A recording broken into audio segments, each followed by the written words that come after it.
좋다는 말은 함부로 대해도 좋다는 말이 아니다. 좋다는 말은 함부로 대해도 좋다는 말과 동의어가 아니다. 그럼에도 불구하고 쉽게 대하는 사람이 있다. 편함을 넘어서 무신경한 태도를 보인다. 편하게 대하는 것과 함부로 대하는 것은 엄연히 다르건만 차이를 모른다. 편하게 대하는 것은 편한 와중에도 상대를 존중하고 배려하는 태도가 항상 밑바탕에 깔려 있다. 함부로 대하는 것은 오로지 자기 편한 대로만 구는 것을 말한다. 사랑이든 우정이든 서로 똑같이 좋아하면 뭐 좋겠지만 둘 중 더 좋아하는 사람이 있기 마련이다. 덜 좋아하는 사람은 더 좋아하는 사람의 애정 표현에 익숙해지는 경향이 있다. 익숙해질수록 함부로 대하는 경향도 심해진다. 이런 상황을 겪어보면 점점 솔직한 감정 표현을 피하게 된다. 좋아하는 감정을 이용하는 것만큼 천하고 졸렬한 짓도 없다.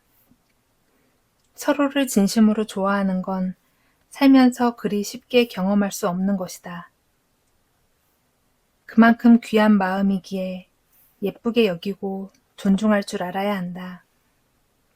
좋아하는 사람에게 아낌없이 내어주고 싶은 것이지 호구가 되는 느낌을 받고 싶은 것이 아니니까.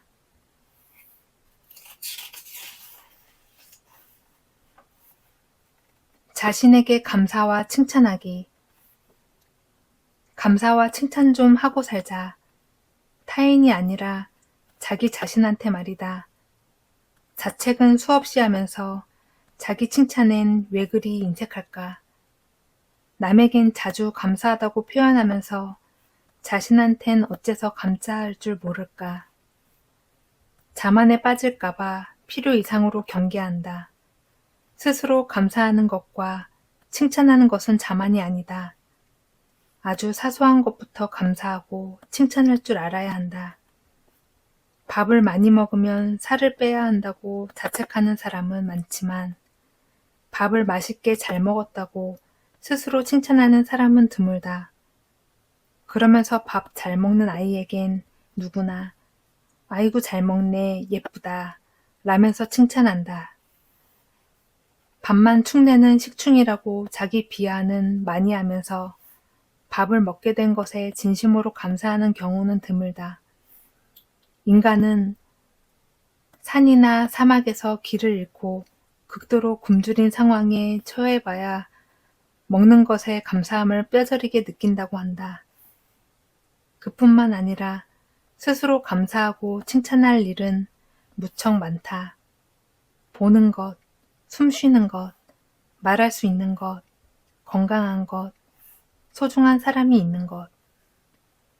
사소하게 감사하고 사소하게 칭찬하자. 그것이 삶의 만족도를 높여주고 더 큰 행복을 불러온다.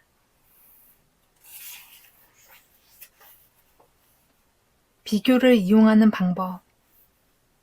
비교를 끊을 수 없다면 비교를 이용하면 된다. 누구나 한 번쯤 시기와 질투, 열등감을 느끼는 순간이 있다.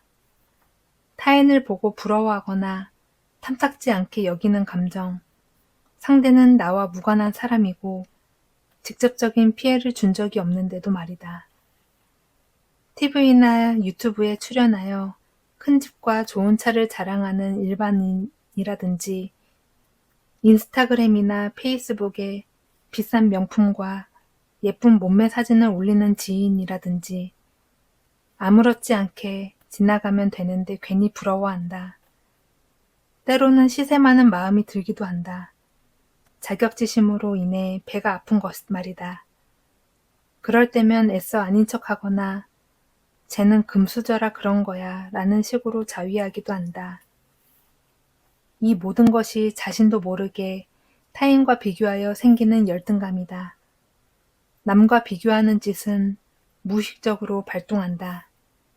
본능에 가까운 일이라서 의식적으로 끊는 것이 어렵다.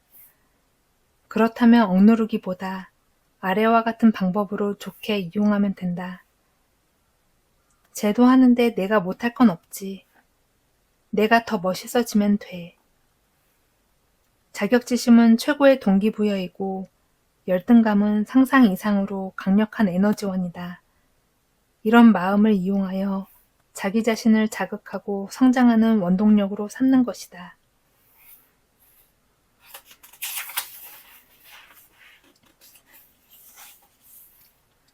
시든 마음은 돌이키기 어렵다.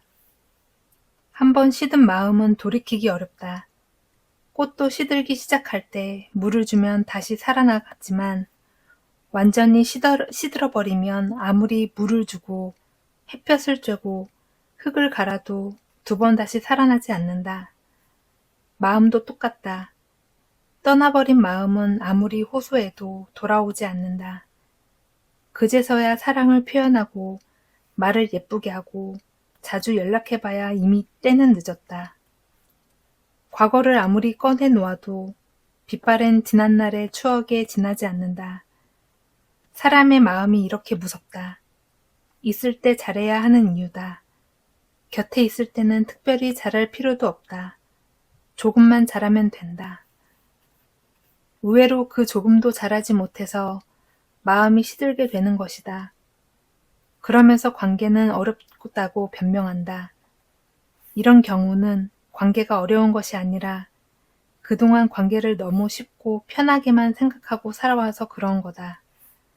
왜 혼자만 편해지자고 하면서 관계를 어렵다고 생각할까? 자신은 편한 상태로 지내면서 상대가 잘해주길 바라는 건 이기심에 지나지 않는다.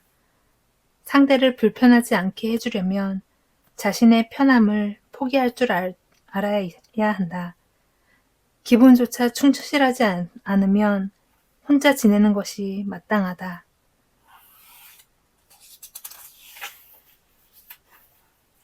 좋은 사람의 조건.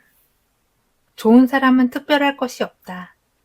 대단한 능력이 있는 사람이 아니고 거창한 이벤트를 해주는 사람도 아니다. 단지 다른 것보다 먼저 상대를 생각하는 사람이다. 예를 들어 SNS를 볼 시간에 상대가 보낸 메시지에 답장부터 하는 것, 유튜브나 틱톡을 시청할 시간에 상대에게 먼저 연락하는 것, 취미 생활이나 게임을 하기 전에 상대를 먼저 생각하는 것, 연락을 한동안 못할 것 같으면 이유를 먼저 말해주는 것, 급한 볼일이 생겨 미처 연락하지 못했다면 미안하다고 먼저 사과하는 것, 함께 놀러갈 장소나 식사 메뉴를 혼자 결정하지 않고 물어보는 것. 이런 사소한 배려면 충분하다. 다른 것을 하지 말란 말이 아니다. 다른 것을 하기 전에 먼저 배려하라는 말이다. 우선순위가 다른 것보다 앞서 있는 것이 존중이기 때문이다. 그런 사람이야말로 좋은 사람이다. 반면 그렇지 못한 사람과의 관계는 거기까지이다. 존중과 배려가 없는 관계란 일반적 희생을 요구하는 짓에 불과하므로.